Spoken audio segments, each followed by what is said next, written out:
boas-vindas, pessoal, a mais um episódio aqui do podcast do Dados Críticos. Eu sou o Theory e estou aqui hoje para a gente conversar sobre o Old Dragon segunda edição. Para bater esse papo comigo, tenho nada mais, nada menos que a presença ilustre aqui, Antônio Neto, também conhecido como Mr. Pop, um dos autores do Old Dragon segunda edição, né? Da primeira edição também. Seja bem-vindo, Antônio. Posso chamar de Antônio? Ou você prefere que chame de Pop?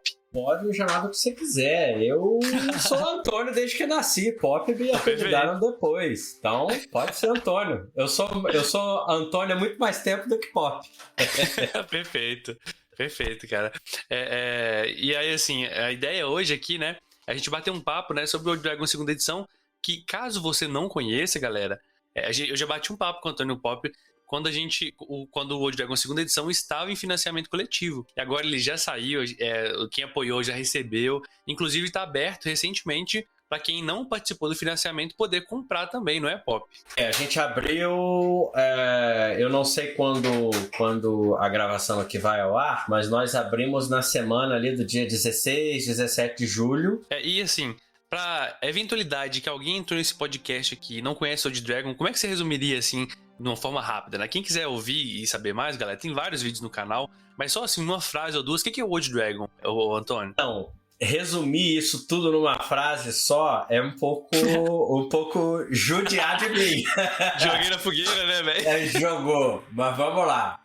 Eu acho assim, se eu pudesse resumir, o Old Dragon é um jogo escrito com técnicas modernas de game design, mas para representar um estilo de jogo antigo. Então você vai jogar, na teoria, né? O jogo se apresentava ali nos anos 70 e nos anos 80, mas com uma roupagem moderna, uma roupagem 2023. Perfeito. Com a linguagem que fica acessível pra gente também, né? Uma organização também mais tranquila pra gente consumir, não é? A gente, assim, investiu muito tempo e muita pesquisa para tentar transformar o manual de jogo do Old Dragon numa coisa diferente, né? Eu sempre tive muita crítica a como manuais de jogo eram criados, eram escritos, eram publicados. E isso desde sempre, desde a época que a gente jogava lá o AD&D, por exemplo, eu nunca entendi por que a tabela dos saves, né, das resistências, não ficava no capítulo de classes. Por que ele ficava perdido lá ao longo do livro do jogador do AD&D. Isso sempre foi uma crítica minha. E com o passar do tempo, você vai percebendo que boa parte dos manuais não tem essa atenção para o jogador que está consultando as regras durante a partida, né? Então a gente gastou muito tempo pesquisando em como a gente poderia transformar o manual numa coisa moderna. E o Old Dragon segunda edição, principalmente os 3 livros básicos, eles retratam essa busca nossa pela excelência nesse campo, né? Em transformar o manual num manual consultivo e fácil de ser consultado. Eu apoiei, né? Eu participei do financiamento coletivo e recebi os livros aqui. E tava lendo, né? Porque até mestrei uma campanha recentemente, uma campanha não, uma aventura, né? Lá no canal. Eu assisti! Aê! Eu vi você rasgando as folhas. Exato! A gente vai conversar sobre isso daqui a pouco, cara, porque o Old Dragon, cara, eu achei maravilhoso, né? Não é só porque você tá aqui, eu já tenho feito vídeos lá no canal falando sobre o sistema, né? E eu gostei muito sobre o modo, exatamente essa atenção que vocês deram pra diagramação, pensando na usabilidade da coisa, sabe? Tanto na hora de colocar as estatísticas do monstro, mas também enquanto a pessoa tá lendo, eu fiz um vídeo lá, quem quiser assistir, sobre como montar uma ficha, né? De Old Dragon segunda edição. E você vai perceber, galera, que, tipo assim, tem uns detalhezinhos que se você pega lendo o livro, que é tipo assim, sempre que tem um sublinhado no livro ali, sempre vai ter um número de uma página que você pode consultar aquela página, caso você queira se aprofundar, sabe? Então você consegue ir se aprofundando nos assuntos que te interessam mais muito facilmente, né? A parte do livro do mestre, né, que não é um livro extra aqui, né, ele tá dentro do LB1, que é o livro de regras básicas, e do LB2, que é o livro de regras expandidas. Eu percebi que até a borda dela é preta, assim, pra você perceber, opa, essa parte aqui, ela é focada pro mestre, então é fácil de eu achar. O livro dos monstros tem na lateralzinha, são detalhezinhos, cara, eu percebi isso, sabe? Que as letrinhas dos monstros, e sempre no fundo tem, de cada um dos monstros tem uma imagem, tipo, bem no fundo, né? Ela tá bem escondidinha ali, mas ela fica atrás das letras para uma referência do tamanho de um ser humano e o tamanho que aquela criatura seria. Então são esses detalhes, assim, que são muito... eu falo como consumidor, né, do produto, que, cara, me encantaram demais, né? Tudo isso, né, imagino que foi trabalho de muita pesquisa, né? Como você disse, uma preocupação sua, né? Mas o livro foi escrito a 4 mãos, né? Você, o sistema de modo geral, né? E o Rafael Beltrame, né? Ele também tinha essa preocupação? Como é que foi isso? Essa parte mais gráfica da coisa, né? A parte mais de produto, isso ficou concentrado um pouco mais na minha mão. A parte do Beltrame é mais a questão do desenvolvimento do sistema, das regras do texto do jogo como um todo, né? Essa parte mais do projeto gráfico, isso já é mais dentro da equipe de desenvolvimento da Burô, e há bastante tempo, desde 2001, a gente vem fazendo teste, fazendo diagramações, analisando o que fazer, o que não fazer. Essa questão, por exemplo, aí que você falou dos termos de jogo, que tem um linkzinho com o número da página, ela no livro virtual, né, no PDF, ela é clicável. Ela tenta passar aquele efeito, pelo menos, poxa, para mim é um ralo de tempo de trabalho, de tempo laboral, que é entrar na Wikipédia, né? Eu entro na Wikipédia para pesquisar, sei lá, maçã, e saio de lá 3 horas depois tendo pesquisado 70 assuntos diferentes, porque você vai clicando nos links e quando vê, acabou o seu tempo de trabalho, né?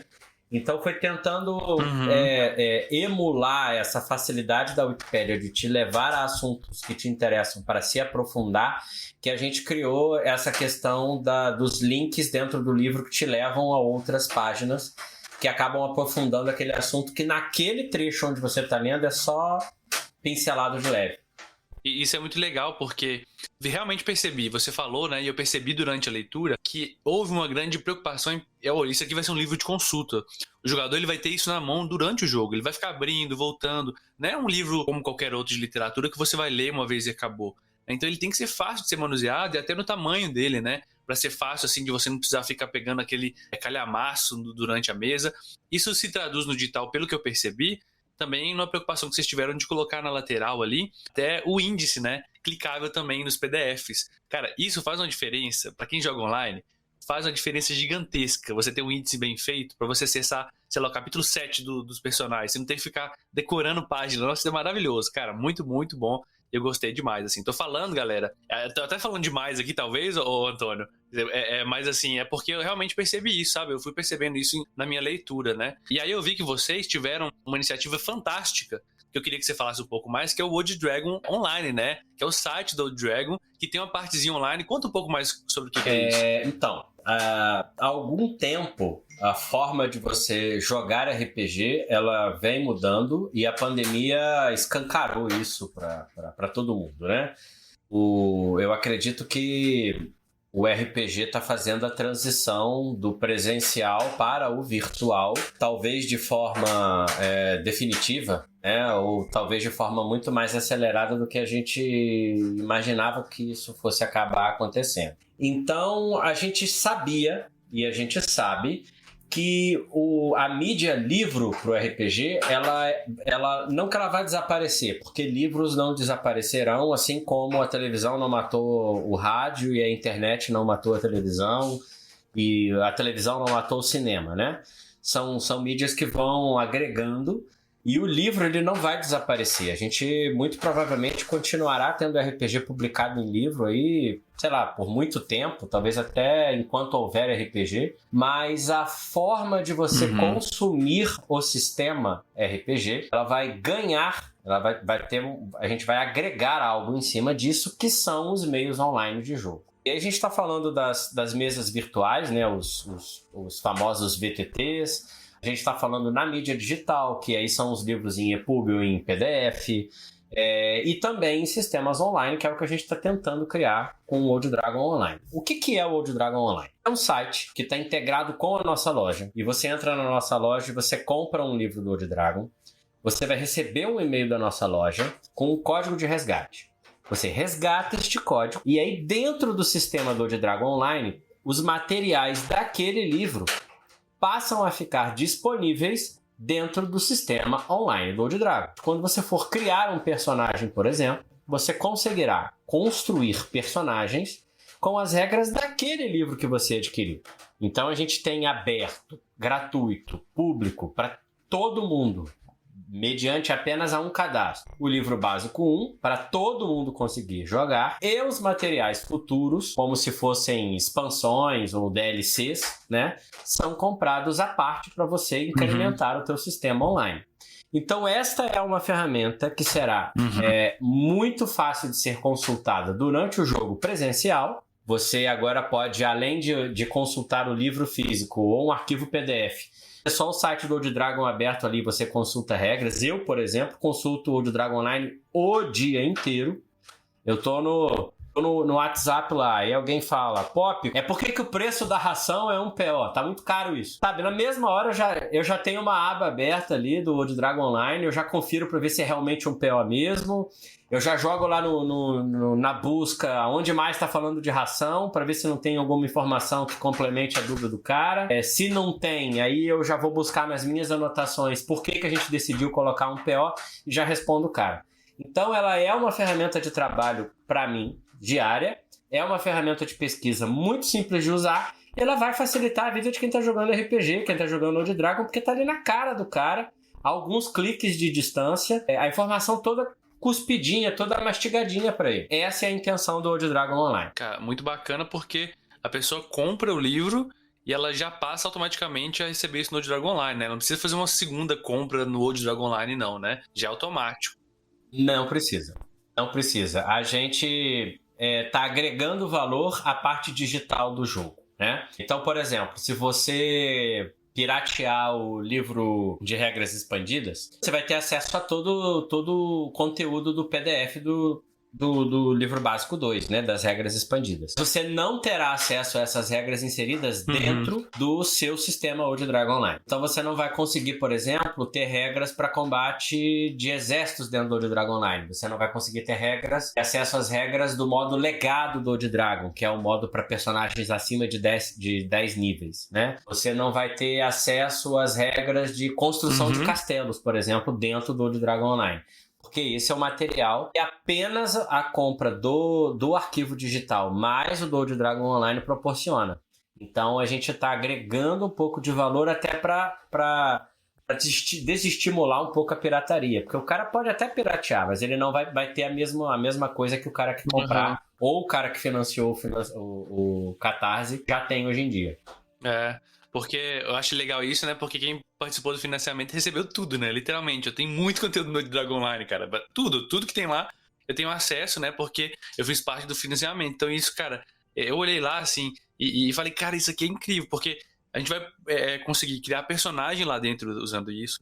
Criar e gerenciar campanhas usando isso, né? E pelo que eu vi, tá nos planos futuros também, acoplar isso, né? Com a API, né? Que é como se fosse uns códigos ali de ligação com outros VTTs, né, que são ferramentas que já existem para jogar RPG online, tipo Foundry, Roll20, né, isso tá nos planos futuros, né? Tá nos planos, tá em desenvolvimento.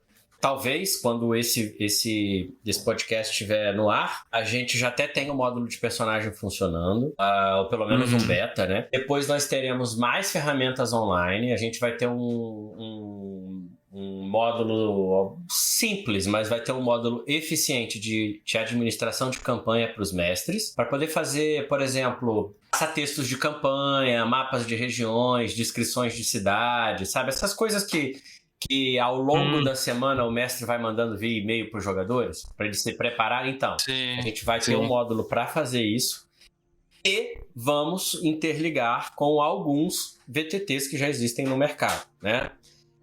Eu respondo praticamente 16 a 19 vezes por dia se já tem ficha pro Roll20 ou pro Foundry, né? Então, não tem ficha pro Roll20 e pro Foundry ainda. Mas a gente tá trabalhando nisso. Primeiro a gente precisa terminar o módulo de criação de personagem para você criar a ficha no Old Dragon Online e exportar ela pro VTT da sua preferência.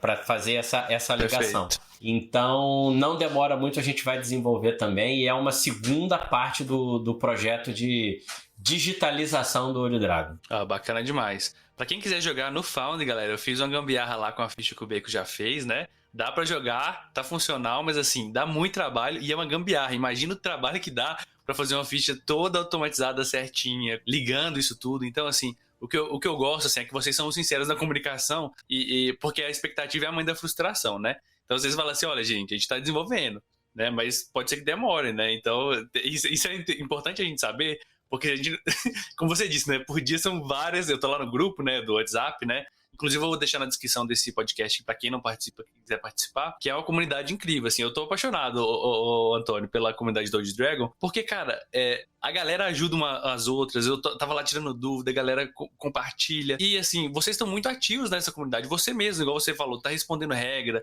o Beltrame tá lá também. A galera que participa, que cria conteúdo, tá todo mundo lá. E assim, um ajudando o outro, né? Eu percebo que é uma preocupação grande de vocês com a comunidade do jogo, né? Isso, assim, é uma preocupação consciente ou ela foi sendo nutrida de forma orgânica? O Old Dragon existe porque se criou uma comunidade em torno dele, né? Talvez não tenha sido algo feito de forma pensada, né? Bem lá no início, lá atrás. Mas o Old Dragon só se tornou o que é o Old Dragon hoje em dia porque ele teve uma comunidade em volta dele. Então, eu sou extremamente grato à comunidade do Old Dragon. O financiamento ter feito 400 mil reais como fez, e na minha opinião, e na opinião de boa parte do mercado, ser o melhor financiamento coletivo do mercado de RPG da história do Brasil, isso só aconteceu porque teve uma comunidade por trás que abraçou o jogo. Então, nada mais natural e normal que eu, como responsável, como um dos autores, eu e o Beltrame, que a gente tente devolver para a comunidade esse carinho, essa atenção que a comunidade teve para com o jogo da gente. Então, é óbvio que eu não faço por obrigação, eu faço porque eu gosto, né? As pessoas estão ali discutindo em cima do meu trabalho, então, obviamente, isso é uma coisa que me interessa. Eu recebo críticas construtivas, sugestões, apontamento sobre o meu trabalho praticamente o dia inteiro e de graça, né? Tem gente que tem que pagar para as pessoas criticarem o seu trabalho. Eu tenho ali o tempo inteiro leitores falando, olha, isso tá legal, isso não tá. Isso funciona, isso não funciona. Eu entendi assim, mas eu não entendi aquilo. E isso a gente vai apurando o texto da gente. Então eu tô ali como trabalho também. A minha forma de devolver essa atenção, esse carinho, é estando lá, é sendo ativo, é sendo participativo, tentando receber todo mundo da melhor forma possível. A comunidade do Old Dragon, ela foi se transformando ao longo dos últimos anos, dos últimos 10, 12 anos. Ela foi passando de lugares diferentes, acompanhando um pouco a evolução da internet, né? Ela surge como comentários de blog, depois ela vira um grupo de e-mails no Google Groups, né? Depois ela vira uma comunidade do Facebook. O Facebook começa a morrer, ela migra para dentro de um grupo do WhatsApp, que é onde a gente está hoje em dia. E apesar dela ir mudando e algumas pessoas irem se ausentando, retornando, outras vão surgindo e tal, o espírito continua o mesmo. É um grupo extremamente respeitador, é um grupo que ele agrega, ele abraça o iniciante, porque são valores que nós defendemos dentro do jogo e a Burô, como empresa, também defende isso como valores importantes para o grupo de jogadores, né?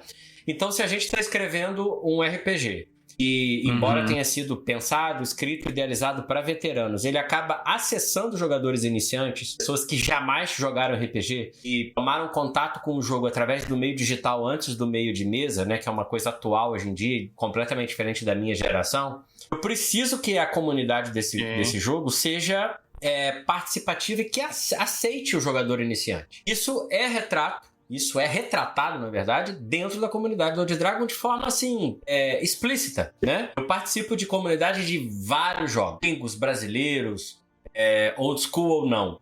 E eu não conheço, não tô puxando a sardinha pra minha brasa, mas eu não conheço uma comunidade que seja tão participativa e receptiva como a comunidade do Old Dragon é. Eu posso confirmar isso, viu, galera? Eu tô lá, assim, não vi treta, não vi galera... É porque o Old Dragon, assim, por ser e beber muito nessas raízes do D&D da década de 70, 80 aí, a gente tem muito de uma cultura do faça você mesmo, do homebrew, né, das regras da casa, e o próprio livro coloca isso, né? Então você consegue acoplar regras e tirar regras para ele se adaptar ao seu jogo, para se adaptar ao estilo que você gosta. E o que é muito comum de acontecer, e eu vejo muito isso, é uma identificação gigantesca com o jeito que eu jogo. Então, se eu jogo desse jeito, muitas vezes o mestre, os jogadores, esse é o único jeito que existe, é o jeito certo, entre aspas, né?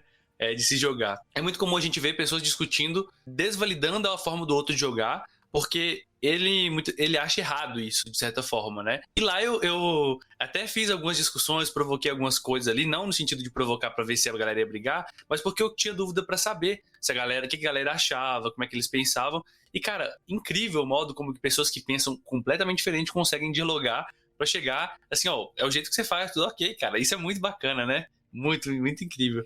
É porque esse é um problema da modernidade, da internet da modernidade.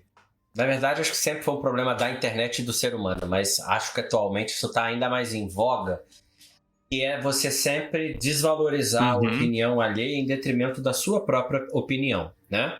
Então, se o carinha quer jogar RPG de um jeito e você acha que aquilo é um absurdo, você imediatamente já classifica o cara como um cara de segunda categoria e a opinião dele não vale nada pra você. No Old Dragon isso é um pouco diferente, porque a gente tá ali pra abraçar um monte de jeito de jogar, né?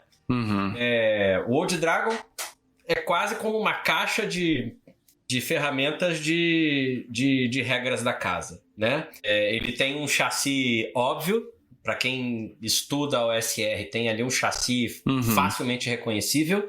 Ele tem acoplado a esse chassi várias modificaçõezinhas, coisas que são próprias do meu viver RPGista e do viver RPGista do Beltrame, coisas que a gente traz da nossa, entre muitas aspas, carreira RPGística para dentro do jogo, né? E a gente deixa ele livre o suficiente para que outras pessoas peguem, façam suas próprias alterações. Então, se o próprio jogo tem como espírito mude o que você precisar, quando você chega num aglomerado de jogadores deste jogo, está acostumado a esse tipo de pensamento, as pessoas falam, olha, eu tô jogando, mas eu não faço isso, eu faço daquele jeito, tá tudo bem, ninguém tá nem aí, sabe? Ninguém vai morrer porque você joga o D20 com a mão direita e o livro diz que o certo é jogar com a mão esquerda. Ninguém se importa, o negócio é todo mundo jogar o D20 e dane-se, né?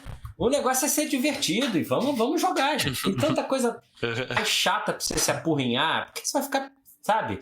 Se é ou se não é, se faz ou se não faz, se pode ou se não pode. Se em 1976 um americano gordão lá resolveu fazer de um jeito e hoje ninguém faz igual, ninguém tá nem aí pra isso. E vida que segue e vambora. É bacana, cara. E entrando nessa questão de fazer diferente, né? Eu queria entrar na algo que a gente já tocou aqui, que assim, eu falei, pô, vou mestrar uma mesa em live pra apresentar o sistema de Old Dragon, né? E aí peguei lá uma das aventuras tutoriais, né? Peguei a última caravana do outono, que é uma aventura assim, dá pra jogar em um one shot, uma sessão só, né? Falei, vou mestrar isso em live. Fui mestrar, os jogadores foram para um caminho completamente diferente e eu fui permitindo que isso acontecesse, né? Você falou que assistiu a live, chegou um momento que eu até brinquei, né? Que eu peguei minhas anotações e rasguei e falei, galera, a gente tá jogando aqui outra coisa, né? Como que você, como autor da aventura, percebe esses movimentos? O que você acha disso, né? De, por exemplo, uma coisa que você fez, você imaginou ela de uma forma, ela ser completamente diferente na hora que ela se manifesta, né? Ou assim, você já esperava isso? Como é que é a sua visão disso tudo? Eu já esperava. Eu tenho muito consciente dentro de mim, desde a publicação da primeira edição do Old Dragon, que quando você escreve um jogo e você publica esse jogo deixa de ser seu. Porque o RPG ele é tão propício a modificações dentro de mesa por um mestre, que todo mestre do seu jogo passa a ser seu coautor. E eu não me importo, na verdade acho isso divertidíssimo, acho legal pra caramba. A última caravana do outono, por ser uma aventura introdutória e curtinha e simplesinha e fácil, pensada para o jogador iniciante ou para o cara que nem sequer sabe o que é ser mestre, pegar e começar a jogar, ela tem sido muito jogada na internet. E eu sempre que posso acompanho todas as mesas da última caravana para ver o que cada um dos mestres e das mesas tem aprontado com ela. E o que é mais divertido é que você escreve a aventura de um jeito, você pensa de um jeito, você pensa, sabe, todas as possibilidades possíveis e imagináveis para tentar deixar ela fechadinha naquele contexto. Não tem jeito. Cada mesa é uma mesa, cada mesa muda o que quer, faz uma coisa diferente, modifica o seu trabalho de uma forma que às vezes fica até irreconhecível. E isso torna, para mim, por exemplo, divertidíssimo, porque é muito interessante ver como as pessoas conseguem interagir de um jeito diferente com o que você criou. Legal pra caramba. É muito, muito, muito divertido. Não, cara, que legal, cara. É quase um... Assim, é como criar um seu filho pro mundo, né? Meio que isso, né? Você deixa ele ir, né? Ele tá pronto. É bem por aí mesmo. Você joga ele por aí, seja o que Deus quiser. Vamos ver o que vão arrumar pra ele. Exato, né? Até o caos que aconteceu, quem quiser saber o que aconteceu, assiste lá, galera, porque, cara, foi muito legal. Apesar de ter sido diferente da aventura, eu gostei bastante. Porque RPG é isso, né, cara? Essas mudanças que acontecem, é muito legal que permitiu que as ações de jogadores tenham influência, né, na mesa e tal, isso é muito legal. Porque não é um roteiro, né? Aquela aventura tá ali, mas não é pra ser daquele jeito... porque senão era um livro, né, Antônio? É um livro, um filme, uma peça de teatro, coisa do tipo. E a gente tá falando de RPG e de RPG old school, onde esse elemento do jogo é ainda mais importante, desejado, defendido, do que nos RPGs atuais, né? Eu avisei pra galera lá do grupo de apoiadores do Dados Críticos, né? Que eu ia fazer essa entrevista com você, a gente ia conversar um papo aqui. E eu perguntei pra eles se eles tinham alguma pergunta pra fazer. Então vou repassar algumas perguntas que eles fizeram aqui. Se você puder responder. Manda! Vamos lá, a Lili, ela perguntou o seguinte, né? Como vocês conseguiram fazer um catarse/financiamento coletivo tão bom e organizado? E ela complementa, né? O que vocês acham que é essencial ou obrigatório para as editoras ou mesmo pequenos autores fazerem durante o financiamento coletivo? Lilian, né? A Lili, isso, Lili. Lili. Então, Lili, eu confesso que a Burô consegue fazer, porque a Burô tem um certo nível de privilégio, né? A Burô é uma empresa profissional, com uma equipe razoavelmente grande, nós somos 9 pessoas, então a gente tem uma estrutura que possibilita que a gente consiga fazer um financiamento coletivo mais estruturado do que o autor independente que está ali sozinho, sabe? No peito e na raça, sem ajuda de ninguém, tendo que jogar nas 11, né? Seria extremamente desonesto, de mau gosto da minha parte, chegar e falar que a Burô faz e acontece e os outros não conseguem porque não conseguem. Mas não é verdade. A gente não parte do mesmo nível do que o autor independente que está ali sozinho, né? Então a gente já tem essa facilidade. Então tem esse nível diferente de profissionalização, porque todo mundo trabalha criando o jogo em tempo integral, né? Nós somos profissionais do mercado de jogos, e isso obviamente resulta de uma qualidade diferente de financiamento coletivo. Então a gente teve preparação, a gente teve planejamento, eu, por exemplo, comecei a escrever o Old Dragon, segunda edição, em 2020, a gente fez um playtest aberto de 6 meses, a gente teve 1 ano e meio para reescrever os livros básicos inteiros depois do financiamento. Então, tudo isso resulta, obviamente, num financiamento coletivo mais fácil de ser desenvolvido. Tem a parte da comunidade, que já existia em torno do jogo, então isso dá um certo grau de tranquilidade para a gente trabalhar em cima do financiamento coletivo. E, obviamente, tem também a parte em que a gente não foi, assim, digamos, gananciosa, né? A gente tinha um orçamento, a gente sabia até onde a gente podia ir, para não perder dinheiro, não danificar a empresa financeiramente. E a gente tinha na cabeça que a gente tinha que recompensar os financiadores de uma forma consistente com o apoio que a gente estava recebendo. Então,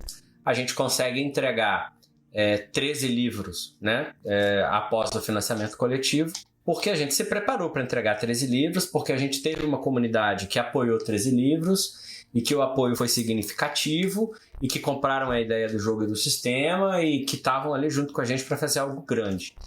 E isso acaba refletindo no financiamento coletivo como um todo, né?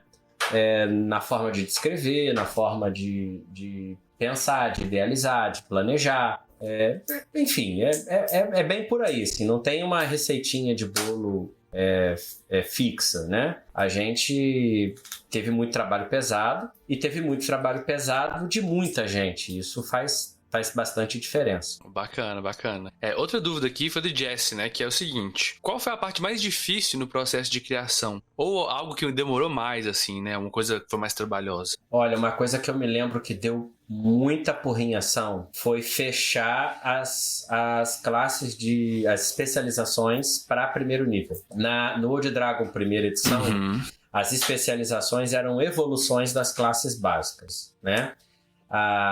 O pensamento por trás do jogo é que você jogava de guerreiro até o 5º nível e no 5º nível você assumia uma especialização. Diferente da segunda edição, onde você pode jogar com a sua classe básica pura ou pode se especializar em alguma coisa que é basicamente uma subclasse, né? Então, assim, trazer as especializações do 5º nível para o primeiro, bastante trabalho, porque as regras tinham que ficar funcionais, divertidas, simples, abrangentes, mas elas não podiam ficar grandes, complicadas, difíceis ou trabalhosas, né? Porque eu tinha que pensar no carinha lá de 10, 11 anos que tá pegando um livro de RPG pela primeira vez. Isso deu bastante trabalho para desenvolver. Mas assim, eu acho que vocês chegaram numa solução, né? Minha opinião de consumidor, né? Confesso pra você que eu não cheguei a jogar muito o Old Dragon primeira edição, né? Eu coloquei na mesa algumas vezes e tal, mas não foi algo que eu joguei. E assim, eu percebo que na segunda edição me encantou demais isso. Cara, é muito difícil, eu percebo, Antônio, fazer algo simples. E quando eu falo simples, eu não tô falando algo que não é demérito isso, sabe? Porque o simples, eu acho que... Tem até uma frase, eu acho que é do Steve Jobs, né? Que ele fala que o simples é o grau mais alto de sofisticação, né? Você fazer algo que é pouco ali, né? E que consegue abranger muita coisa. Eu acho que é muito difícil fazer isso. E o jeito que vocês fizeram a especialização, eu acho que ele engloba a pessoa que quer jogar de guerreiro, quer jogar de paladino, e ela faz uma coisa além ainda, que é permitir muitas, vamos colocar assim, especializações da casa. Então, se uma pessoa específica quer jogar de ninja, ele pode fazer uma especialização talvez de ninja que ela encaixa perfeitamente, porque vocês já colocaram no livro como que eu faço uma especialização. Né? Essa foi uma preocupação sua também? Foi, com certeza. Eu acho que criar especialização é uma das coisas mais divertidas que tem para um mestre de Old Dragon. Porque, cara, é fácil de fazer. Você precisa pegar um chassi de uma classe básica, né, que mais se aproxima do que você idealiza da sua especialização, e criar três habilidades. Né? E aí tá talvez o grande desafio, por exemplo, de você fazer especializações que tem muitas habilidades, como Ranger, Druida e Paladino, é tentar abraçar todas essas possibilidades em apenas 3 habilidades. E você só precisa criar 3. Então você quer fazer lá o porteiro da dungeon. Você cria, no primeiro nível ele vai ter a habilidade cara crachá. No segundo nível ele vai ter a habilidade de nunca estar na portaria quando você chega. É muito simples de você criar. Pensou 3 habilidades, encaixou em 3 níveis, tá feita a especialização. Cara, isso é legal porque você consegue acoplar o sistema em inúmeros cenários diferentes, né? Então, eu posso pegar essas especializações, se eu quiser precisar de uma modificação para aquele cenário específico, um cenário futurista, ou quero, sei lá, viajar mesmo, né? Eu consigo fazer isso facilmente, né? Então, eu acho que deve ter dado trabalho, igual você disse, né? Mas acho que valeu a pena demais porque ficou algo simples de ser feito, né? Mas robusto ao mesmo tempo, né? Achei muito legal isso, né? E já falando dessa questão de homebrew, né? De regra da casa e tal. Vocês têm diretrizes aí, né? Pra galera que quer produzir um conteúdo, uma aventura, escrever alguma coisa e lançar esse material?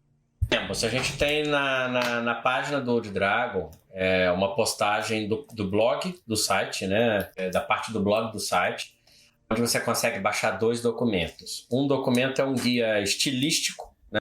Digamos assim, explicando, por exemplo, como escrever uma especialização. É o tipo de informação que o primeiro parágrafo da descrição de uma especialização tem.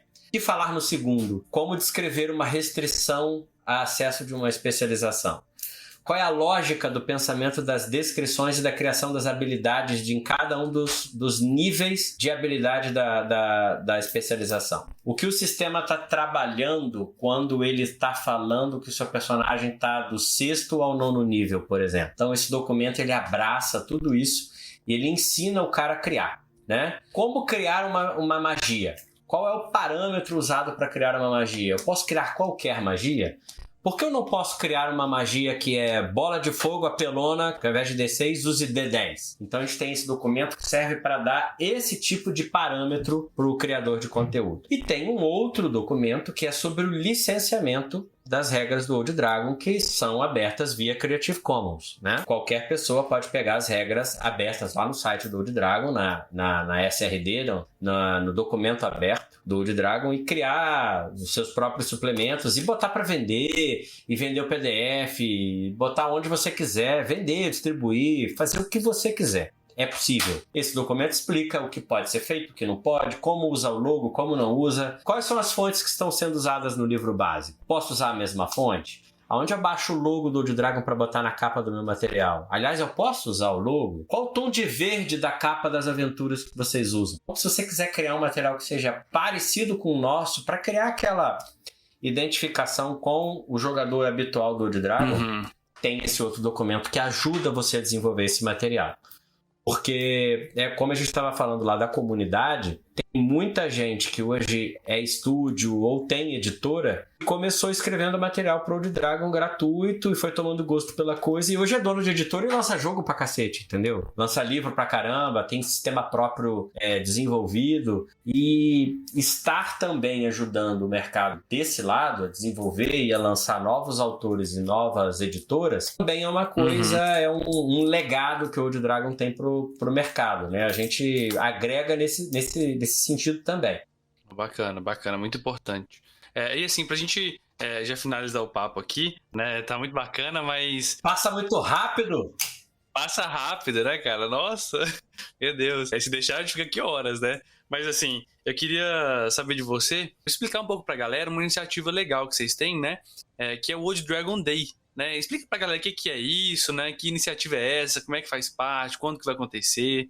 O Old Dragon Day, ele começa em 2011, quando o Old Dragon fez um ano de lançamento. Em novembro de 2011, nós começamos o Old Dragon Day. O que é? É um dia, e depois de um tempo passou a ser um final de semana, né? Que é o dia para jogar Old Dragon. A gente libera uma aventura gratuita para o mercado inteiro, para todo mundo. Os mestres escrevem as suas mesas, online ou presenciais. Eles têm acesso a essa aventura com antecedência, preparam a mesa para no dia do Old Dragon todo mundo jogar a mesma aventura. Então todo mundo pega lá personagens prontos ou cria seus próprios personagens e bota para rolar naquele final de semana a mesma aventura. Em todos os estados do Brasil, são mais de 2.000 mesas inscritas, são quase 8.000 pessoas jogando Old Dragon no mesmo final de semana, com resultados completamente diferentes. Tem mesa que vai, sabe, o mestre vai rasgar as folhas da aventura, tem mestre que a aventura vai chegar no final direitinho, tem mesa que vai dar TPK. Então isso acaba gerando um sentimento de pertencimento à comunidade, porque está todo mundo jogando a mesma coisa. Ao mesmo tempo é uma celebração de aniversário de lançamento do jogo, né?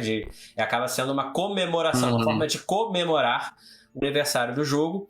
E não existe forma melhor de comemorar o aniversário de um jogo do que jogando aquele jogo, porque jogos só são vivos se são jogados, né? Perfeito, cara. Então, assim, queria agradecer, né, por se dar esse tempo aí pra gente bater um papo. Esteja convidado novamente caso queira voltar aí pra gente discutir, falar mais sobre RPG, sobre Old Dragon, né? Se tem como é que a galera acompanha o material, onde eles procuram, né, seu trabalho, o Old Dragon mesmo? A gente já falou, né, mas é bom repetir pra galera que ficou animada com esse papo nosso aí. Então, você pode procurar o Old Dragon através do site próprio dele, né, que é olddragon.com.br, ou você pode, eu vou passar pro Theory, o Linktree do Old Dragon, da segunda edição, e ali, cara, tem todos os links que vocês podem imaginar. Tem link para baixar o Fast Play de graça, tem o link para você comprar os jogos, tem o link para o Old Dragon Online para entender como é essa ferramenta tão diferente, que ainda não existe igual no Brasil, tem o link para o site, tem o link para o grupo do WhatsApp, o link do Reddit do Old Dragon, tem link para todas as redes sociais onde o Old Dragon tem presença oficial, não tem como não encontrar, né? Na dúvida, joga no Google, que o Google leva você lá, pega na tua mão, te leva lá até o portão, e aí você vem brincar com a gente. Perfeito. Tem vários conteúdos aí e vão ter mais conteúdos de Old Dragon também aqui no canal, tá? Seja aqui no podcast ou lá no YouTube. Então fiquem atentos, acompanhem aí, porque tô apaixonado por esse sistema e tô gostando demais. E é um privilégio ter aqui um dos autores batendo um papo aqui conosco. Obrigado, Antônio. Como sempre, esteja convidado aí, as portas estão abertas. E galera, valeu. Confira também o apoio dos Dados Críticos, caso você queira apoiar o conteúdo como esse aqui. E outros, né? Eu solto conteúdo exclusivo pra galera, os mapas de aventuras que eu faço, outras coisas eu escrevo, eu sempre solto antes pra galera, os próprios vídeos, tá? Então acompanhem lá. E caso você não possa apoiar, lógico, né? Nem todo mundo pode. Já é de grande ajuda você enviar o link do canal para outras pessoas. A gente vai fazer uma pirâmide do bem aí, né? Um zigurate do bem. Então é isso, valeu, galera. Até o próximo podcast aí. Continue acompanhando porque tem mais coisa por vir. Um grande abraço, tchau, tchau. Valeu, Antônio. Muito obrigado, viu? Um abraço, valeu pelo convite e precisando, só gritar que a gente aparece. Perfeito, tchau, tchau.